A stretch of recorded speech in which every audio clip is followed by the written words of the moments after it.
तो आज के सूत्र की स्टार्टिंग करते हैं हम एक छोटी सी स्टोरी के साथ में। आई थिंक ये स्टोरी ही आपको बहुत कुछ एक्सप्लेन कर जाएगी अगर समझने वाला इंसान हो तो, राइट। तो एक बार क्या हुआ कि गौतम बुद्ध किसी नगर में जा रहे थे और वहां पे जाते हुए उन्हें कुछ लोगों ने रोक दिया जो गौतम बुद्ध से नफरत करते थे और गौतम बुद्ध को गाली देने लगे।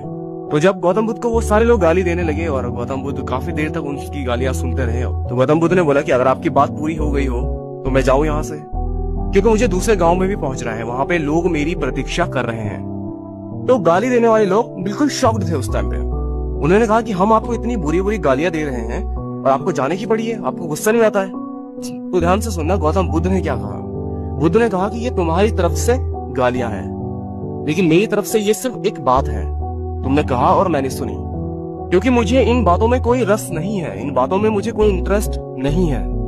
तो लोगों ने कहा बड़ी अजीब बात है, इतनी बुरी बुरी गालियां सुनने के बाद भी आप कह रहे हो कि मुझे आपकी बातों में रस नहीं आ रहा है, आपको इसमें कोई इंटरेस्ट नहीं आ रहा है। तो गौतम बुद्ध ने कहा कि अगर आपको रस का मजा लेना है तो आपको मुझसे 10 साल पहले मिलना होता।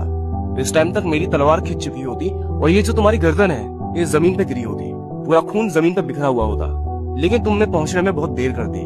अब मैं यहाँ अपना मालिक हूँ, तुम्हारे यहाँ मुझे गाली देने से या ना देने से मुझे कुछ भी फर्क नहीं पड़ता है। तो आज का सूत्र यही कहता है कि अपने मन को भूलकर मध्य में रहो जब तक।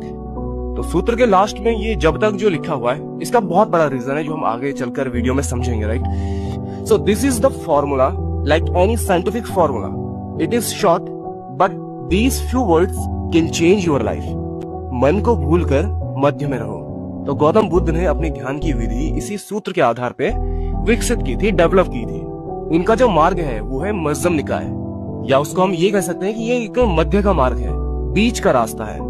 और मध्यम निकाय बौद्ध धर्म के सबसे महत्वपूर्ण ग्रंथों में से एक माना जाता है। मध्यम निकाय का मतलब होता है मध्यम लंबाई के प्रवचनों का संग्रह। यानी मध्यम निकाय में बुद्ध के 120 से ज्यादा उपदेश हैं और इन उपदेशों में गौतम बुद्ध के जीवन और उनके विचारों और उनके सिद्धांतों को दर्शाया गया है। इसलिए ये ग्रंथ बहुत ही इंपॉर्टेंट माना गया है।